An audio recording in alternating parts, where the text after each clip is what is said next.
আসসালামু আলাইকুম। আপনাদের সম্মুখে যেটি রয়েছে সেটি হলো একটি ডিপি কল বা এটিকে আমাদের আঞ্চলিক ভাষায় ডিপটি কল বলা হয়। মূলত গভীর নলকূপ এটিকে বলা হয়। কারণ এটি গভীর নলকূপ কেন? সাধারণত ২০০ থেকে ১,০০০ ফুটেরও বেশি তল থেকে সাবমার্সিবল পাম্প বা শক্তিশালী মোটরের সাহায্যে জল উত্তোলনের একটি ব্যবস্থা। এটি চেম্বারের মাধ্যমে জলকে সংগ্রহ করে রাখে। ডিপি কল কি? যে নলকূপ সাধারণ বা অগভীর নলকূপের ৪০ থেকে ৬০ ফুট স্তরের নিচে অর্থাৎ মাটির গভীরে অবস্থিত জলের স্তর থেকে জল তোলে তাকেই গভীর নলকূপ বা ডিপি কল বলে।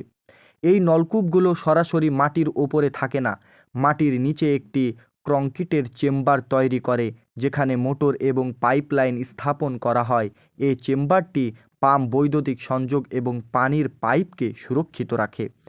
একটি শক্তিশালী সাবমার্সিবল পাম্প মাটির গভীরে থাকে যা বৈদ্যুতিক শক্তির মাধ্যমে পানি ওপরে তোলে। এগুলিকে জলের পাওয়ার হাউস বললেও কম হবে না। এই সাবমার্সিবল পাম্প মোটরগুলিকে চালাতে গেলে একটি সেপারেট ট্রান্সমিটারের প্রয়োজন হয়। এগুলির মাধ্যমে সামনে থাকা চেম্বারগুলির মাধ্যমে জলকে অনেক দূর পর্যন্ত নিয়ে যাওয়া যায়। ড্রেনের মাধ্যমে জমিতে জলকে নিয়ে যাওয়া যায়। এই থ্রেডটিকে ঘোরালে পারেই চেম্বারটি চলা শুরু হবে এবং জমিতে জল যাওয়া শুরু হবে। আপনাদের সম্মুখে এই চেম্বারটি যেটি রয়েছে সেটি বাগানের মধ্যে থাকার কারণবশত এত অযত্নে থাকার জন্যই এগুলি এখন দিনের দিন নষ্ট হয়ে যাচ্ছে। আর কিছু খারাপ লোকের চিন্তা ভাবনা সেগুলিকে আরও নষ্ট করে তুলছে। তাদের হস্তক্ষেপের কারণে এগুলি আজ বিলুপ্তর পথে।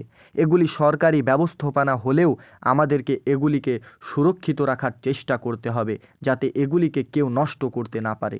আর সরকারিভাবে এগুলিকে মেরামত করার জন্য কোনো এখন পর্যন্ত ব্যবস্থাপনা নাই। যদি থাকতো তাহলে এই চেম্বারগুলি আজ এরকম হয়ে থাকতো না। আমরা যেটি এখন এই চেম্বারটি দেখাচ্ছি সেটি একটি ফাঁকা জায়গায় থাকার কারণবশতই এটি সুরক্ষিত, না তো এটিকেও অনেক খারাপ লোক নষ্ট করার চেষ্টা করতো। আমাদেরকে চেষ্টা করতে হবে এগুলিকে টিকিয়ে রাখার।